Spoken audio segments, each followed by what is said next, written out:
नाज़रीन गिरामी अस्सलामु अलैकुम रहमतुल्लाहि वबरकातुहू।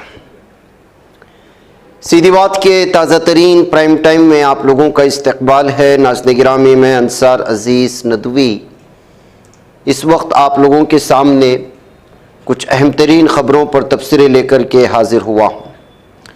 तफसीलात में जाऊँ उससे पहले आप लोगों से जो दरख्वास्त हो सकती है उस पर तवज्जो करने की अपील करूँगा। नाज़रीन गिरामी, इस वक्त पार्लियामेंट में राहुल गांधी को बोलने नहीं दिया जा रहा है। अभी हाल ही में राहुल गांधी की जानिब से पार्लियामेंट में बोलने न दिए जाने की वजह से बाहर आकर दिए गए मीडिया के नामानिगारों को कुछ बयानात वायरल हो रहे हैं और इसमें उन्होंने पीएम मोदी को बराह रास्त हमला करते हुए कहा है कि पार्लियामेंट में बोलने नहीं दिया जा रहा। और इस वक्त जो ट्रेड का मामला सामने आ रहा है, अमेरिका के साथ जो तिजारती मुआहदे हो रहे हैं, टैरिफ में जो अमेरिका ने इस वक्त डिस्काउंट किया है या उसको कम किया है, उसमें मोदी बुरी तरह फंसते हुए नज़र आ रहे हैं। और ये मैं भी जानता हूँ, ख़ुद मोदी भी जानते हैं। ये कहते हुए मीडिया के नामानिगारों को और मीडिया को एक बहुत बड़ा मौजू इस वक्त राहुल गांधी ने फराहम कर दिया है।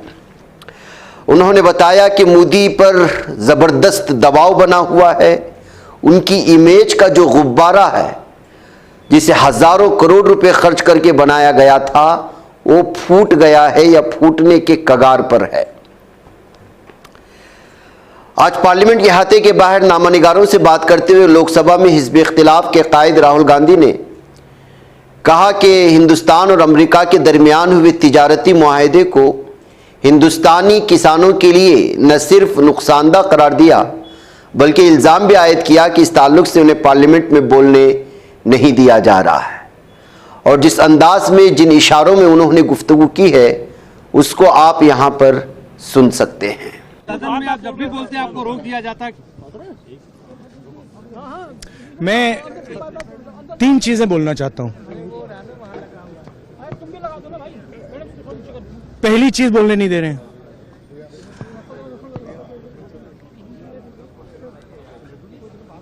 मोदी जी घबराए हुए हैं।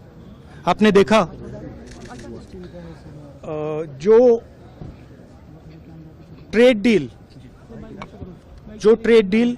4 महीने से रुकी हुई थी। 4 महीने से कुछ बदला नहीं। किसी न किसी कारण, जो मैं जानता हूं नरेंद्र मोदी जानते हैं, नरेंद्र मोदी जी ने कल शाम उस डील को साइन कर दिया। नरेंद्र मोदी जी पर प्रेशर है, भयंकर प्रेशर है। और नरेंद्र मोदी जी का जो इमेज का गुब्बारा है, जो हजारों करोड़ रुपए लेकर बनाया गया था, वो फूट सकता है। इशू ये नारावाने की स्टेटमेंट नहीं है, ये साइड शो है। और वो भी जानते हैं, मैं भी जानता हूं। मेन बात यह है कि हमारे प्रधानमंत्री को कॉम्प्रोमाइज कर दिया गया है। किसने किया है, कैसे किया है, यह हिंदुस्तान की जनता को सोचना है। मगर इतिहास में पहली बार, हिस्ट्री में, एलओपी को प्रेसिडेंशियल एड्रेस में नहीं बोलने दिया। बाहर बोल दीजिए, जो अंदर नहीं कहा दिया जा रहा है। वो तो ऑटोमेटिकली होगा जी। बट ये आप समझिए, और हिंदुस्तान के जो किसान हैं, आप सब समझिए कि इस ट्रेड डील में आपकी मेहनत को, आपके खून पसीने को नरेंद्र मोदी जी ने बेच दिया है। और वो इसलिए बेचा है क्योंकि ये कॉम्प्रोमाइज्ड है। सिर्फ आपको नहीं बेचा है, देश को बेचा है, इसीलिए मुझे वहां नहीं बोलने देना है। नरेंद्र मोदी जी डरे हुए हैं क्योंकि जिन लोगों ने उनकी इमेज बनाई है वो अब उस इमेज को फोड़ने लगे हैं। धन्यवाद। प्रेशर है सर पीएम पे, जो आप कह रहे हैं कि प्रेशर क्या है और क्या दबाव है पीएम के ऊपर जो आपको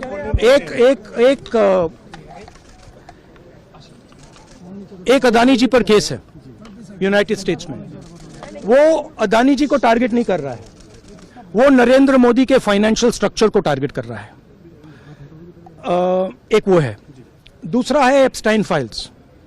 एप्स्टाइन फाइल्स में अभी और माल है, वो अभी रिलीज नहीं हुआ है, इसीलिए इस दबाव में आकर एप्स्टाइन फाइल्स में जो है, जो पूरा देश जानना चाहता है मगर अभी अमेरिका ने रिलीज नहीं किया है।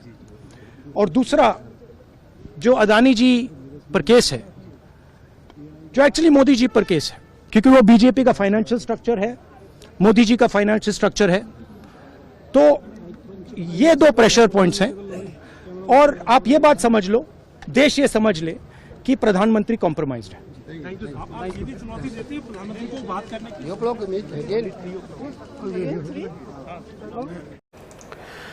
बहकाए नाज़रीन गिरामी, इस वक्त सूरत हाल पार्लियामेंट में जो कुछ भी बन रही है उसको लेकर के अलग अलग लोगों ने भी बयानात जारी किए हैं, वो सारी चीज़ें आप देख रहे होंगे।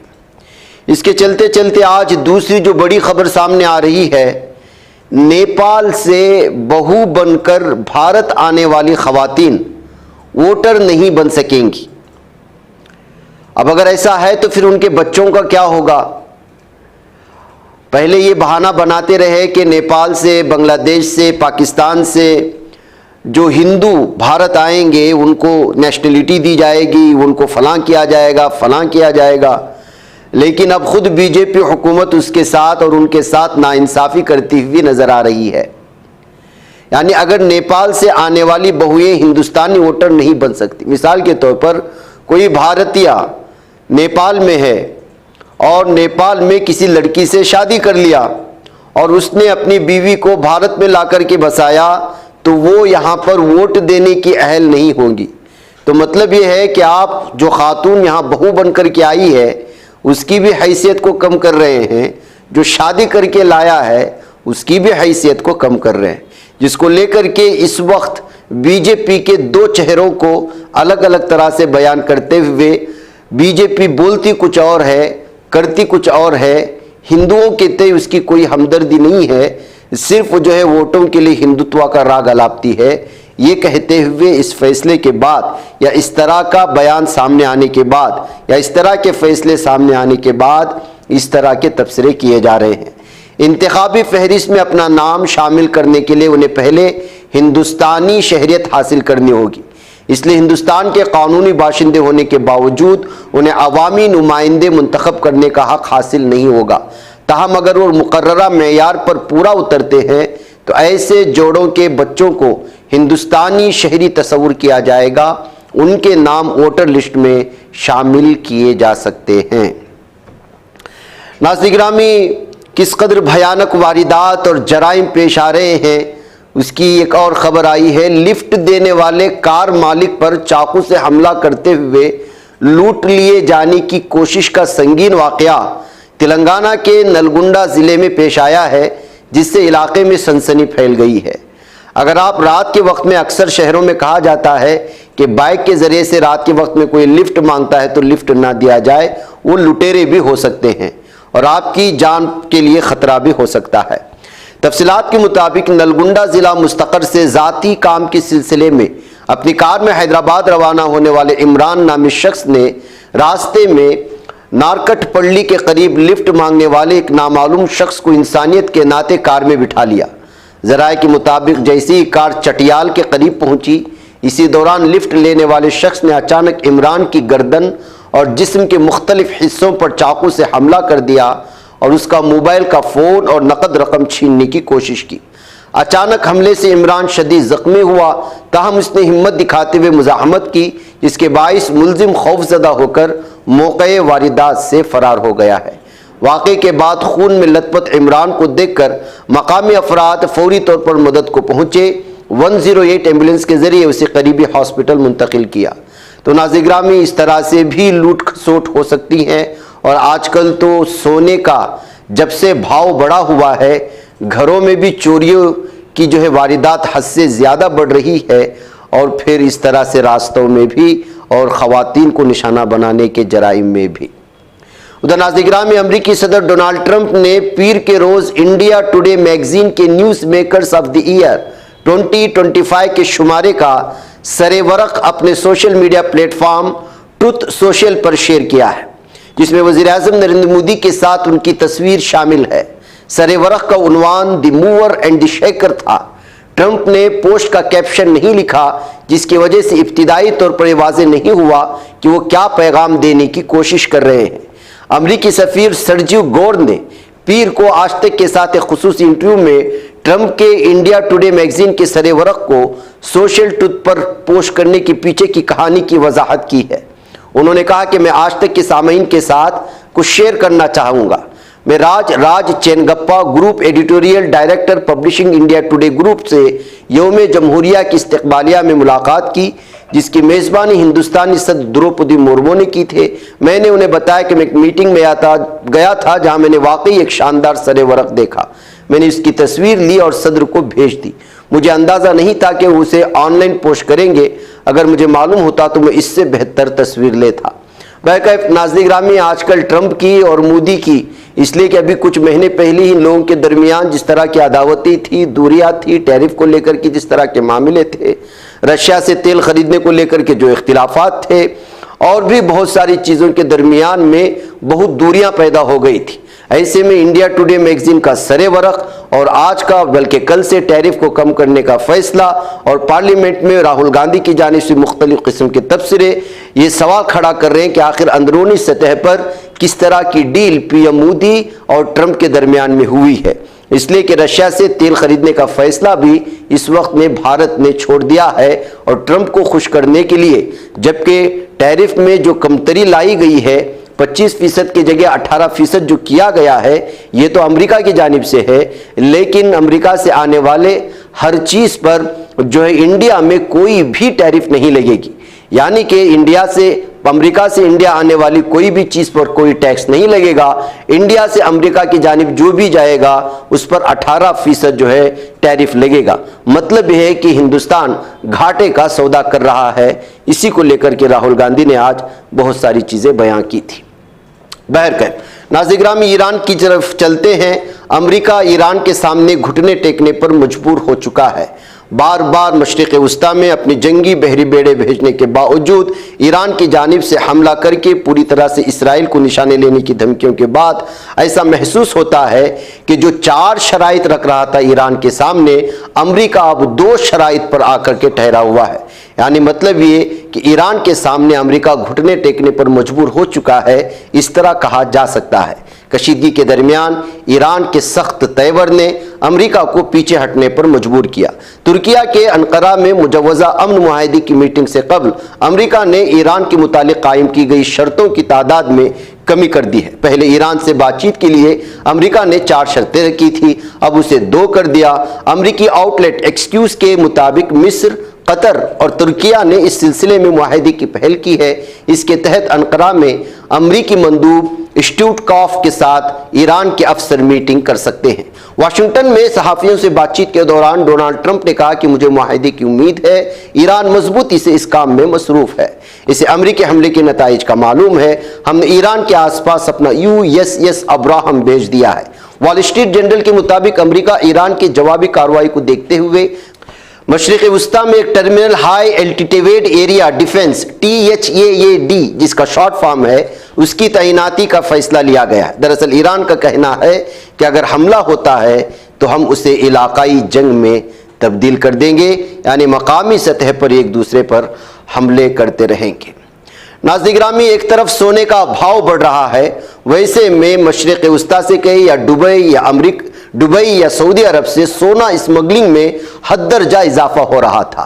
अब ऐसा महसूस होता है कि भारत ने या फिर सऊदी अरब या यूएई ने, बल्कि सऊदी अरब ने इस वक्त जो है भारतीयों के लिए खुशखबरी पेश की है। वो ये है कि बैरून मुल्क से हवाई या समंदरी रास्तों के जरिए भारत आने वाले मुसाफिरों के लिए मरकजी हुकूमत ने खुशखबरी सुनाई है। यानी कि हमारी भारतीय हुकूमत ने, हुकूमत के मुताबिक ख़वातीन मुसाफिर 40 ग्राम तक और मर्द मुसाफिर 20 ग्राम तक सोने के जेवरात बगैर किसी कस्टम्स ड्यूटी के अपने साथ ला सकते हैं।